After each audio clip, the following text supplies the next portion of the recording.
Sa ilalim ng matinding sikat ng araw sa palengke ng San Juan, isang pangyayari ang hindi inaasahang yumanig sa karamihan.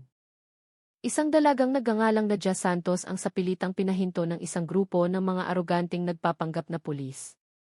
Ang dahilan ay simple, paglabag daw sa batas trapiko at hinihingan siya ng kipang areglo na nagkakahalaga ng 5,000 piso.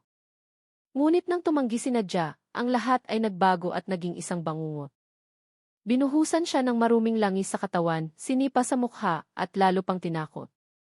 Pero ang hindi nila alam, sa likod ng anyong mukhang marupok, ay may nakatagong bagay na hindi nila inaasahan. Araw na iyon, hindi lang dignidad ni Nadia ang nakataya, kundi pati na rin ang mukha ng katarungan na matagal nang tinatapakan. Tanghaling tapat noon at matindi ang sikat ng araw sa palengke ng San Juan. Siksikan ng mga tao, nagtutulakan. Ang boses ng mga tindero ay nagsasabayan at ang amoy ng pagkain ay humahalo sa alikabok ng kalsada na pumupuno sa hangin. Si Nadia Santos, isang 24 anyos na babaeng simple manamit, ngunit may dating, ay abalang nagmamaneho ng kanyang dilaw na sedan sa gitna ng mataong palengke. Biglang isang malaking anino ang humarang sa takbo ng kanyang sasakyan ng sapilitan. Si Armando, isang nagpapanggap na pulis na malaki ang katawan at matipuno, ay nakatayo ng may kayabangan sa gitna ng kalsada na tila siya ang may-ari ng lahat. Violation. Iparada mo ang sasakyan mo, miss, bulyaw niya ng malakas, ang boses niya ay dumadagundong at nalulunod ang ingay ng palengke. Bumuntong hininga ng malalim si Nadia. Alam na alam niyang modus ito para mangikil. Bilang isang police asset na nagbabalak kayo, sadyang hinayaan ni Nadia na mahulog siya sa patibong para magkaroon ng insidente. Pero kahit handa na siya, kumukulo pa rin ang dugo niya sa galit nang makita ang kayabangan ni Armando. Sa likod ni Armando, 3 iba pang nagpapanggap na pulis ang nakatayo, habang nakangisi ng may kasiyahan, tila naghihintay ng palabas ng pananakot na kanilang gagawin. Sinubukan pa rin ni Nadia na maging kalmado. Patag ang boses niya pero may diin. Anong violation, sir? Nasa tamang bilis naman ako at kumpleto ang mga dokumento ko, sabi niya. Gayunpaman, ayaw makinig ni Armando. Pera lang ang gusto niya, pakiramdam niya ay hawak niya ang kapangyarihan para pilitin ang kahit sino. Biglang lumapit ang isa niyang kasama na may dalang timba na puno ng itim at malapot na likido. Nang walang sabi-sabi, bigla nilang ibinuhos ang gamit na langis sa katawan ni Nadia. Splash! Binalot ng maruming langis ang kanyang katawan at buhok, dahilan para maging basang-basa at malagkit siya.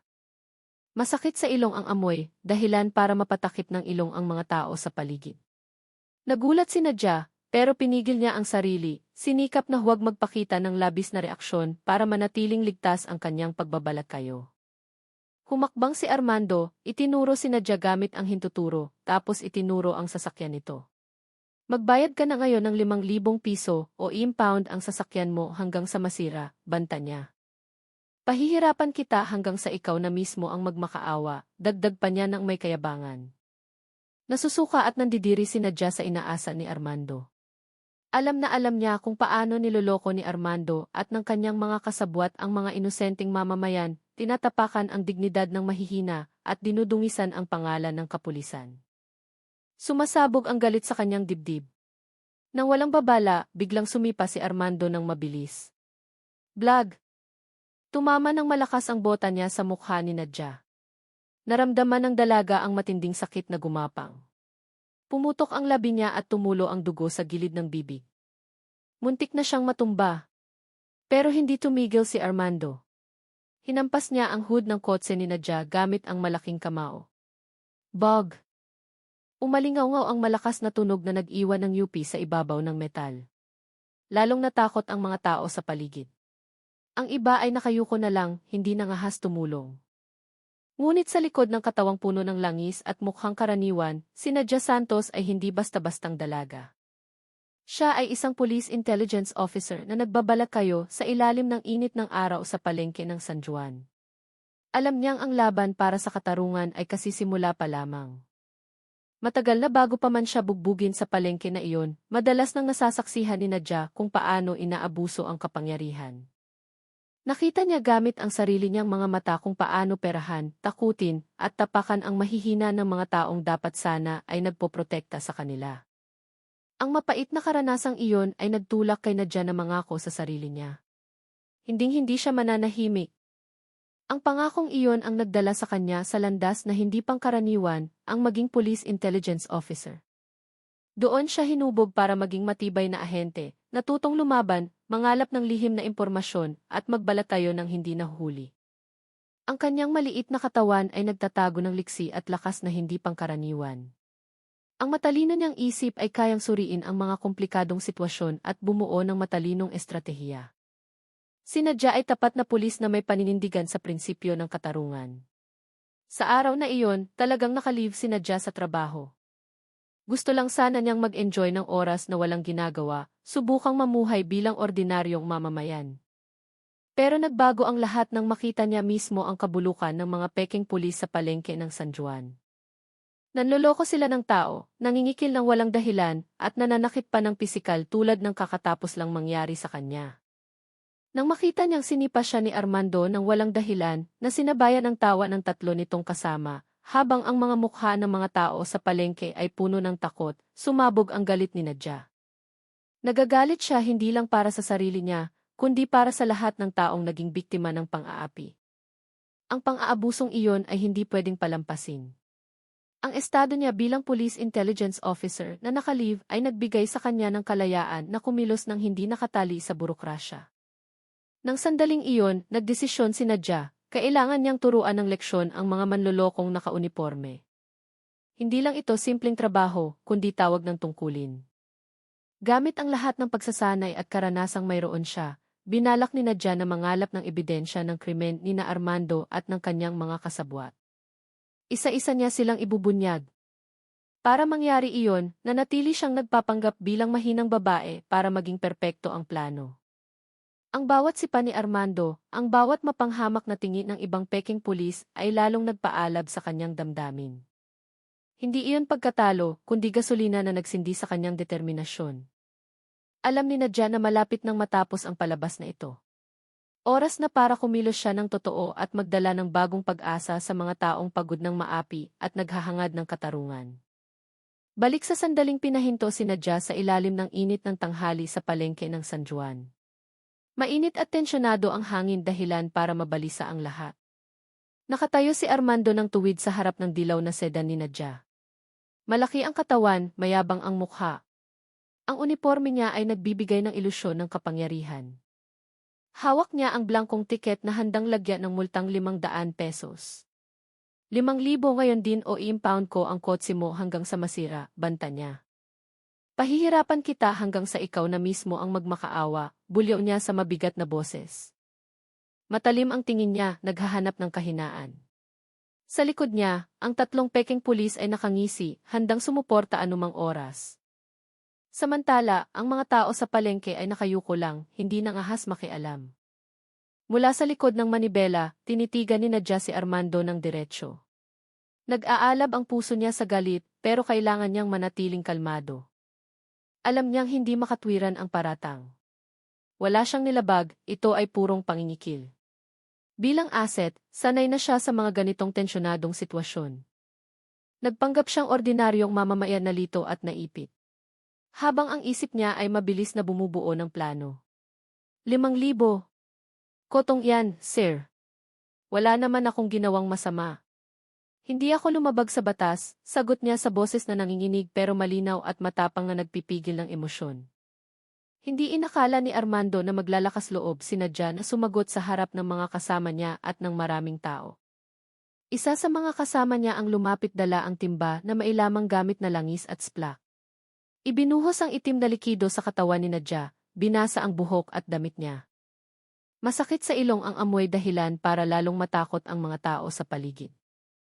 Nagulat si Nadia pero pinigil ang sarili para hindi mabuking ang pagbabalakayo niya. Pero biglang sumipa si Armando ng mabilis. Blag! Tumama ang bota niya sa mukha ni Nadia.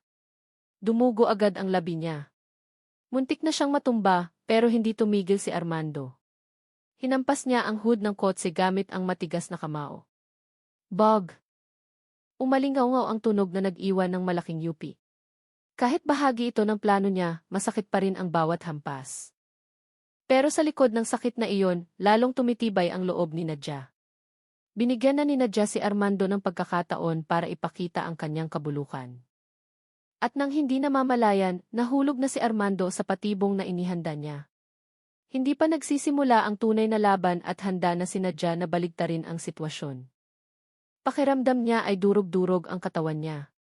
Masakit ang bawat kasukasuan matapos buhusan ng langis, sipain sa mukha, at hampasin ang hood ng kotse niya ni Armando.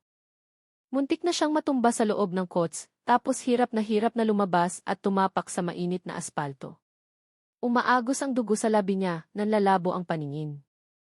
Pero sa likod ng sakit at pisikal na pagkatalo, ang apoy ng galit at determinasyon niya ay lalong nag-alab. Rinig na rinig pa niya ang pang-aasar ng 3 peking pulis na humahalo sa init ng tanghali. Lalaban ka pa, miss? Magbayad ka na ngayon o pagsisisihan mo to habang buhay? Ang boses ni Armando ay dumadagundong, puno ng tagumpay. Pinalibutan nila si Nadja, sinusubukang wasakin ang huling patak ng kanyang pag-asa. Sigurado silang matapos buhusan ng langis, sipain, at insultuhin, wala nang magagawa ang dalaga kundi sumuko. Gusto nilang makitang umiiyak si Nadja at aminin ang pagkatalo sa ilalim ng kapangyarihan nila. Pero hindi nila alam.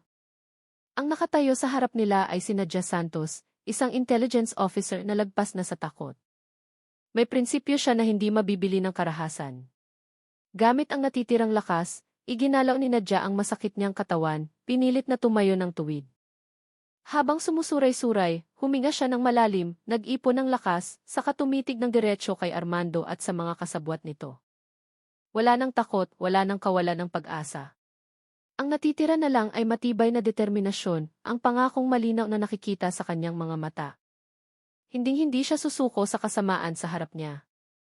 Ang sugat sa mukha, ang mansa ng langis sa damit ay lalong nagpamukhang matapang sa kanya sa ilalim ng init ng araw. Nagsimulang lumabas ang mapanganib na aura, gumaganti ng tingin gamit ang nakatagong lakas. Hinding-hindi ako maglalabas kahit isang kusing para sa mga mangingikil at duwag na tulad nyo, malakas na sabi ni Nadja. Paos ang boses niya pero puno ng lakas. Nagulat si Armando at ang mga kasama niya sa sinabi niya. Nanlaki ang mata ni Armando sa gulat. Tumigil ang tawanan ng mga kasama niya. Pwede niyo akong buhusan, sipain, bugbugin, gawin niyo ang lahat, pero hindi ako yuyuko. Hindi ngayon, hinding-hindi.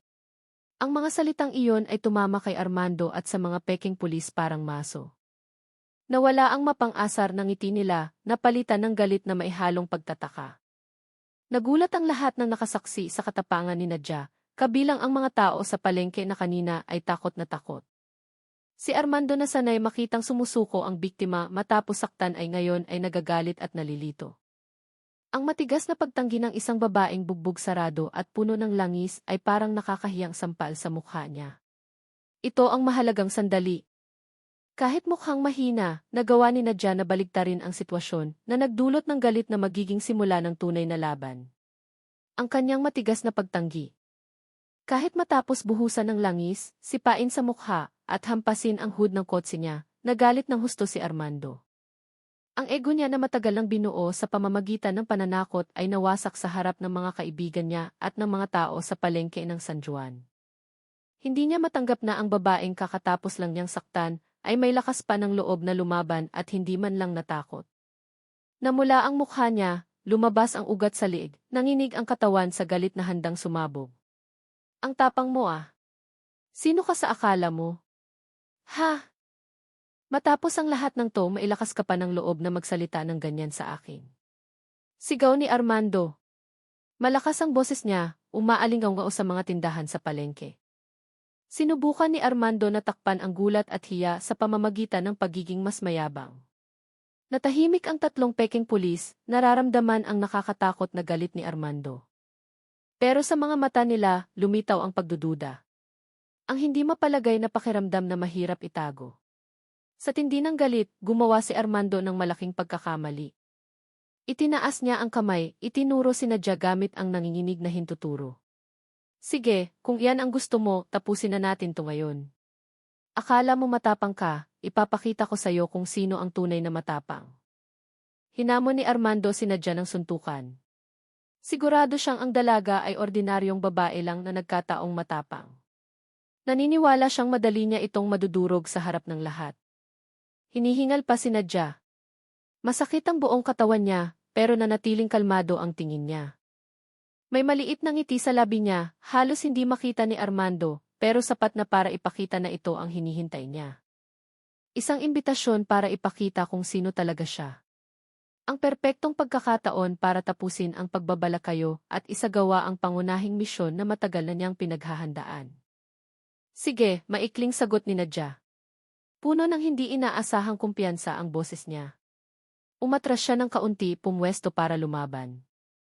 Tinitigan niya si Armando ng matalim, gumanti ng tingin ng walang takot. Lalong uminit ang hangin sa palengke ng San Juan. Nagkatinginan ang mga kasama ni Armando. Puno ng kakaibang kutob at masamang pakiramdam ang mga mukha nila. Wala silang kaalam-alam na maya-maya lang ay masasaksihan nila ang pagbagsak ng isang mapang-api at ang pagbubunyag ng katotohanan na hindi inaasahan sa ilalim ng init ng araw sa palengke ng San Juan. Lumipat ang laban sa bakanting lot malapit sa palengke, mas malawak na lugar para magbugbugan. Sa bakanting lot sa tabi ng karinderya ni Aling Nena, sa ilalim ng nakapapasong araw, nakatayo si Armando na naninigas ang kalamnan. Handa siyang bugbugin si Nadja ng todo. Walang pasakalye, sumugod agad siya ng marahas, nagpakawala ng malakas na suntok na inakala niyang tatapos agad sa laban ni Nadja. Pero si Nadja, na hindi na nagpapanggap na mahina, ay kumilos ng kasing bilis ng kidlat. Umiwas siya sa suntok ng mabilis parang anino na mahirap hulihin. Nagulat si Armando, sumuray-suray ang katawan niya. Nangyari na ang unang gulat. Nagbago ang direksyon ng buong laban. Drastikong nagbago ang galaw ni Nadja mula sa babaeng bugbog sarado at puno ng langis tungo sa isang mandirigmang maliksi. Eksakto at nakamamatay. Mukhang perpekto ang bawat galaw ni Nadja. Kombinasyon ng lakas, bilis, at mataas na antas ng teknik sa pakikipaglaban na tanging espesyal na sinanay na police asset lang ang mayroon. Epektibo siyang gumanti ng atake, tinatarget ang mahihinang bahagi ng katawan ni Armando ng eksakto, ginagawang terribleng lakas ang kanyang galit. Mabilis na kumilos si Nadja, iniwasan ang sunod-sunod na suntok ni Armando na walang direksyon. Mabilis na tumama ang paa niya sa tuhod at singit ni Armando na nakabukas. Tumama ng malakas ang siko niya sa tadyang ni Armando dahilan para mapangiwi ito sa sakit. Tapos sa mabilis na talon, nilock ni Nadja ang leg ni Armando mula sa likod, sinakal ito ng ilang segundo. Napangiwi si Armando pero patuloy na sumubok lumaban. Hindi sinayang ni Nadja ang pagkakataon. Kasing bilis ng kidlat, nilock niya ang braso ni Armando, pinilipit ito ng may tamang lakas, dahilan para manigas ang mga kasukasuan ni Armando at hindi makagalaw gamit ang perpektong locking teknike. Umuwal si Armando sa sakit, gulat, hirap. Sinubukan tumulong ng tatlong kasama niya, pero mabilis na umiwas si Nadja at nagbigay ng ganting suntok dahilan para isa-isa silang bumagsak sa lupa. Binas ng pawis ang mukha ni Armando. Hinahabol niya ang hininga. Halatang hindi siya handang harapin ang kalaban na kasing husay ni Nadja. Hindi nagtagal ang laban. Sa loob ng ilang minuto, si Armando na kanina ay mayabang at marahas ngayon ay sumusuray-suray. Puno ng pasa at bugbog ang mukha niya, tapos bumagsak siya sa lupa na umuungol sa sakit na hindi makayanan. Sinubukan niyang bumangon. Pero sobrang sakit ng katawan niya kaya wala siyang lakas. Nakatayo si Nadja sa ibabaw niya. Regular ang paghinga, walang senyales ng pagod. Ibang-iba kay Armando na nakahandusay na walang laban. Ang panalong ito ay sigurado at hindi maitatanggi. Ang bakanting lote na dating ginagamit ni Armando para manakot ng tao ngayon ay naging saksi sa kanyang pagbagsak. Nagawa ni Nadja na baligtarin ang sitwasyon ng tuluyan, mula sa biktima tungo sa panalong hindi matatalo. Pero ang panalong iyon ay hindi lang tungkol sa pisikal. Ito ay tagumpay ng katarungan laban sa kasamaan. Nakahandusay si Armando sa mainit na lupa. Nalalaki ang mata niyang nakatingin kay Nadja na may mukhang litong-lito at hindi makapaniwala. Hindi niya maintindihan ang kakatapos lang mangyari. Ang babaeng akala niya ay mahina, na binuhusan niya ng langis, sinipa, at minaliit, ngayon ay nakatayo ng matikas sa ibabaw niya, tinalo siya ng madali at walang awa. Ang tatlong peking pulis na kasama niya na kanina ay nanonood lang habang nakangisi ngayon ay nakatayo ng tahimik. Namumutla ang mga mukha nila na pagtanto na may malaking bagay na hindi nila inaasahan. Sa hakbang na kalmado, ngunit may otoridad, nilapitan ni Nadia si Armando na wala pa ring lakas. Sobrang tensyonado ang paligid sa bakanting lot na iyon. Ang naririnig lang ay ang paghahabol ng hininga ni Armando at ang panik ng ibang pekeng pulis. Lumuhod si Nadia sa tabi niya, tumitig ng matalim tila tumatago sa bawat kasamaan at kasakiman na ginawa niya sa maliliit na tao. Sa galaw na mabagal pero puno ng kahulugan, binuksan ni Nadia ang kwelyo ng damit niya. Ipinakita niya ang tsapa ng pulis na maayos na nakakabit sa likod ng damit. Kumislap ang tsapa sa ilalim ng sikat ng araw, tumalbog sa mukha ni Armando na lalong namutla. Ang tsapa na madalas niyang makita sa dibdib ng tunay na pulis ngayon ay nasa harap na niya. Ako si Nadia Santos at ako ay isang intelligence officer na nagbabalak kayo, matigas at may otoridad niyang sabi. Ibang-iba ang boses niya sa tonong takot na ginamit niya noong nagpapanggap. Ang pangunahing misyon ko ay hulihin kayo, mga pekeng pulis na sumisira sa pangalan ng kapulisan, nangingikil sa mga mamamayan at umaabuso. Ang pag-amin na iyon ay parang kidlat na tumama kay Armando at sa mga kasama niya. Agad na nawala ang kayabangan at arogansya nila, napalitan ng takot at kawalan ng pag-asa. Mabilis na kumalat ang katotohanan sa mga pekeng pulis. Hindi nagtagal, nakarating ang balita sa mga tao sa palengke na kanina ay takot na takot ngayon ay nagsisigawan na sa tuwa. Ang mga taong kanina ay pinagtatawanan si Nadia ngayon ay nakatayong naninigas. Napagtanto na kakatapos lang nilang masaksihan ang pagbagsak ng isang mapang-api at ang paglitaw ng katarungan na hindi inaasahan. Nagtagumpay ang misyon ni Nadia. Ang tunay na pagkatao niya ay nabunyag sa ilalim ng matinding sikat ng araw dala ang malaking parusa para sa mga manlolokong nakauniporme. Agad na pinusasan si Armando at ang mga kasama niya. Kinalagkad sila ng special team na dumating hindi nagtagal. Matapos tumawag ni Nadia sa headquarters, ang dramatikong pangyayari sa bakanting lot malapit sa karinderya ni Aling Nena ay hindi lang gumulat sa mga tunay na pulis at mga residente, kundi winasak din ang sindikato ng mga pekeng pulis hanggang sa ugat. Ang balita ng pag-aresto kay Armando ay kumalat ng mabilis parang apoy na tumutupok sa tuyong gubat. Hindi lang doon natapos, isinagawa ang malawakang investigasyon sa lahat ng pekeng pulis na sangkot sa panloloko, pangingikil, at pang-aabuso sa pekeng kapangyarihan. Ang sindikato ng krimen na matagal nang nagtatago sa likod ng kapangyarihan ngayon ay nabunyag isa-isa.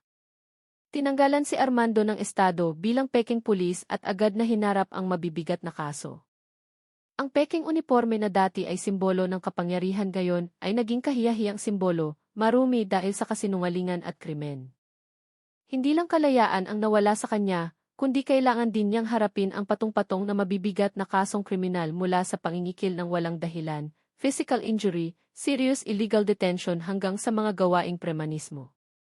Ang lahat ng krimeng iyon ngayon ay dumagan sa balikat niya at lahat ng ito ay dahil sa matibay na ebidensya na nakalap ni Nadia Santos. Dagdag pa ang matapang na testimonya ng mga residenteng sa wakas ay nagsalita na. Ang investigasyon ay hindi tumigil kay Armando lang. Ang mga kaibigan niya na matagal nang nakikipagtulungan sa kanya, nangingikil at nanloloko ng mga mamamayan ay naging pangunahing target din.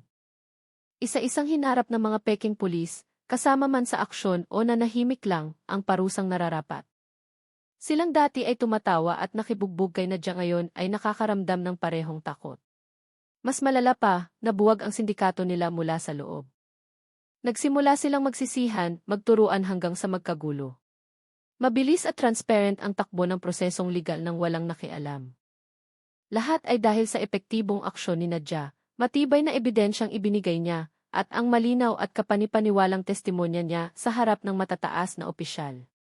Si Armando na dati ay mayabang at malupit ngayon ay kailangang umupo sa bangko ng akusado. Puno ng kaba ang mukha, balisa ang mata, takot sa madilim na kinabukasan na naghihintay sa kanya. Hindi na siya makakaasa sa mga kriminal na kaibigan niya dahil sila mismo ay iniimbestigahan at sinusubukang iligtas ang sarili. Sa wakas ay ibinaba ng hukom ang hatol. Si Armando at ang buong grupo ng mga pekeng pulis ay idineklarang nagkasala sa lahat ng paratang. Hinatulan sila ng pagkakulong ayon sa bigat ng krimen na ginawa nila. Ang desisyon ay naging mahalagang halimbawa. Nagpapadala ng malinaw na mensahe na walang sinuman ang hindi sakop ng batas. kahit sila na nagtatago sa likod ng uniporme at pekeng kapangyarihan. Ito ay malaking tagumpay para sa katarungan at dangal ng kapulisan. Isang bagong simula na puno ng pag-asa para sa seguridad ng komunidad. Dahil nakakulong na si Armando at ang grupo niya at nabuwag na ang sindikato, sa wakas ay naramdaman ni Nadia ang katarungan na matagal na niyang ipinaglalaban ng buong puso. Hindi lang ito personal na katarungan para sa pang-aapi na naranasan niya sa ilalim ng init ng araw, kundi mas mahalaga, katarungan para sa komunidad, lalo na sa maliliit na mamamayan at tindero sa palengke ng San Juan na matagal nang naging biktima ng panloloko. Nagtagumpay ng husto ang personal na misyon ni Nadia. Pinatunayan niya na ang determinasyon at katapangan ay kayang talunin ang kasamaan na nagtatago sa likod ng kapangyarihan, nagdadala ng pag-asa para sa lahat. Nakatanggap si Nadia ng papuri at parangal para sa kanyang katapangan at pambihirang tulong sa paglilinis ng pangalan ng kapulisan. Ang pangalan niya na dati ay kilala lang sa loob ng intelligence circle ngayon ay kumalat na ng malawakan. Siya ay naging simbolo ng katapatan, katatagan ng loob at katapangan sa paglaban sa organisadong krimen. Ang tagumpay niya ay nagbigay inspirasyon sa maraming tao, hindi lang sa lungsod na iyon, kundi hanggang sa mas mataas na antas. Ito ay nagtulak sa pagkakabuo ng mas mahigpit na pagbabantay sa mga katulad na grupo ng manloloko. Para sa mga residente sa paligid ng karinderya ni Aling Nena at mga tao sa palengke ng San Juan na minsan ng kinutongan o niloko, ang pag-aresto kay Armando at sa kanyang mga kasabwat ay nagdala ng ginhawa na matagal na nilang hinihintay. Ang takot na matagal nang bumabalot sa buhay nila ay dahan-dahang nawala, napalitan ng pakiramdam ng seguridad at bagong pag-asa para sa mas magandang kinabukasan. Alam na nila ngayon na totoo ang katarungan at hindi sila nag-iisa sa pagharap sa kawalang katarungan dahil may bayaning tulad ni Nadia na mailakas ng loob na lumaban para sa kanila. Nagpapasalamat sila sa kanya. Simpleng tao na tunay na bayani pala na mailakas ng loob ipagtanggol ang katotohanan. Pero para kay Nadia, ang katarungan ay hindi lang tungkol sa papuri o parangal, hindi lang tungkol sa paghuli ng kriminal. Ang katarungan ay tungkol sa pagtitiyak na gumagana ng tama ang sistema. Tungkol sa pagtitiyak na ang mga taong tulad ni Armando ay hindi na muling aabuso sa kapangyarihan, tunay man o peke, para apihin ang maliliit na tao. Nasiyahan si Nadia dahil nakapagbigay na siya ng mahalagang leksyon. Mas mahalaga pa, ang komunidad ay makakapamuhay na ngayon ng walang takot na perahan o saktan. Ito ang tunay na patunay ng magandang epekto ng ginawa niya. Kahit tapos na ang tungkulin niya sa lungsod na ito ng matagumpay, alam ni Nadia na ang laban kontra krimen ay hindi matatapos. Patuloy niyang iaalay ang buhay niya para sa katotohanan at titiyakin na laging naipapatupad ang katarungan. Saan man siya naroon, hahakbang siya pasulong ng nakataas ang noo, handang harapin ang susunod na hamon, bitbit ang diwa ng katapatan at pag-asa para sa mga inaapi. Nangako siya na sisiguraduhin niyang wala ng mga Armando na lilitaw at maghahari-harian sa hinaharap. Samantala, ang buhay ni Armando sa loob ng kulungan ay malayo sa tahimik, ibang-iba sa kapangyarihang dati niyang tinatamasa. Ang kulungan na dapat sana ay lugar ng pagninilay at pagbabago ay naging personal na impyerno na walang katapusan para sa kanya. Nagsimula ng gumana ang karma, sinisingil ang bawat kasalanan niya.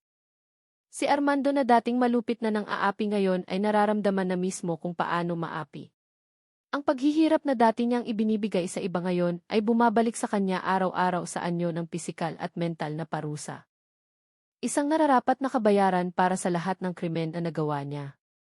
Kailangang tanggapin ni Armando ang mapait na katotohanan na wala na siyang kapangyarihan o impluwensya. Maraming bilanggo doon ay direktang biktima ng krimen na ginawa niya.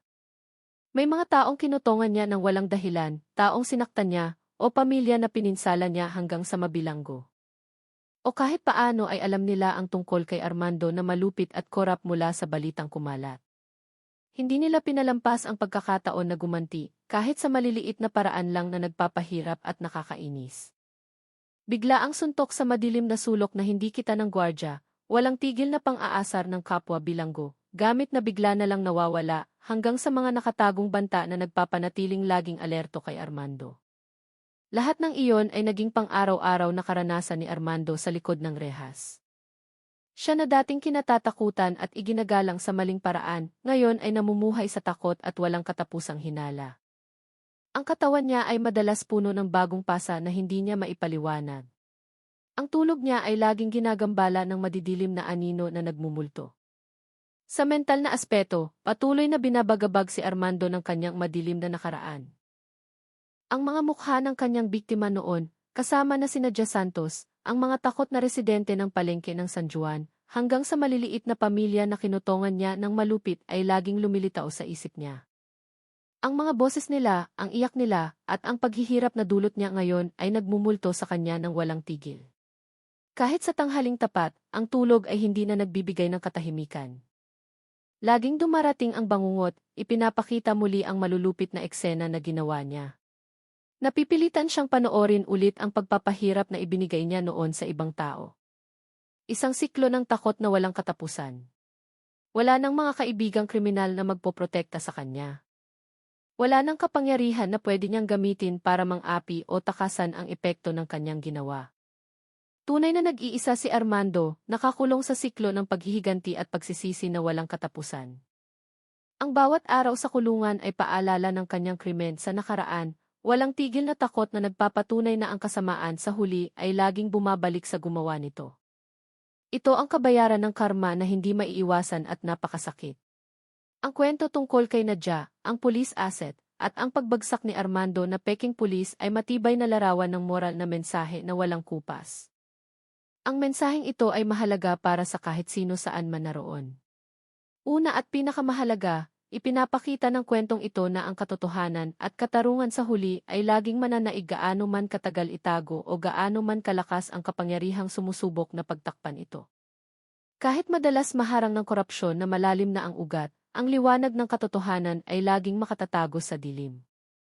Silang mga may lakas ng loob na ipaglaban ito ay makakaramdam ng resulta, kahit na kailangang dumaan sa mahirap na daan. Nagbibigay ng pag-asa at lakas ang kwentong ito. Pangalawa, itinuturo ng kwentong ito ang kahalagahan ng dignidad at matibay na prinsipyo. Si Nadia, kahit noong una ay mukhang mahina at bugbog sarado, ay tumangging yumuko sa pangingikil, pinanghawakan niya ng mahigpit ang halaga ng katotohanan at katarungan. Ang kanyang katatagan na huwag makipagkompromiso sa kasamaan, kahit naginipit at sinaktan ng pisikal, ang naging pangunahing dahilan ng pagbagsak ni Armando. Pinaaalalahanan tayo nito na ang tunay na lakas ay hindi nagmumula sa kalamnan o kapangyarihang inaabuso, kundi sa katapatan, tatag ng loob, at katapangan na ipagtanggol ang katotohanan gaano man kalaki ang kalaban. Ang ikatlong malakas na mensahe ay ang lumang kasabihan, huwag husgahan ang aklat ayon sa pabalat nito. Minaliit ni Armando si Nadia dahil mukha itong karaniwan at maliit ang katawan. Hindi niya alam na sa likod ng itsurang iyon ay nakatago ang isang ahenteng sanay, matalino at may mataas na dedikasyon. Nagsisilbi itong paalala na ang paghusga sa tao nang basta-basta ay maaaring magresulta sa kapahamakan. Ang lakas at potensyal ay madalas na nakatago. Naghihintay ng tamang oras para lumabas at gulatin ang mga namamalit. Ikaapat, itinatampok ng kwentong ito ang paghihirap ng maliliit na tao na madalas maging biktima ng pang-aabuso sa kapangyarihan. Kahit sa simpleng sitwasyon tulad ng pagkain sa karinderya, ang karanasan ni Nadia at ibang residente ay nagpapakita kung gaano sila karentable sa harap ng tiwaling kapangyarihan. Gayunpaman, ang kwentong ito ay nagdadala rin ng pag-asa. Ang katapangan ng isang tao ay maaaring magsimula ng malaking pagbabago, maghatid ng katarungan para sa inaaping komunidad, at ibalik ang kanilang mga karapatan na inagaw. Panghuli, pinagtitibay ng kwentong ito na ang bawat gawa ay may kapalit, iyon ang tinatawag na karma. Si Armando na matagal nang nang-aapi, nangingikil, at umaabuso sa kapangyarihan para takutin ang mga walang laban, sa wakas ay naramdaman ang kabayaran. Ang pisikal at mental na takot na nararanasan niya sa kulungan ay tunay na patunay na ang bawat gawa ay may kahihinatnan at ang kasamaang ginawa niya ay bumalik para saktan siya. Ang kwentong ito ay malakas na paalala na ang tunay na katarungan ay laging darating, minsan sa pamamagitan ng kamay na hindi inaasahan, para ibalik ang balanse at dignidad na sinira, nag-iiwan ng bakas ng pag-asa para sa mas magandang kinabukasan. Ang kwento tungkol sa babaeng intel laban sa peking pulis ay naghahatid ng napakalakas na moral na mensahe tungkol sa katapangan, katarungan at lakas ng prinsipyo.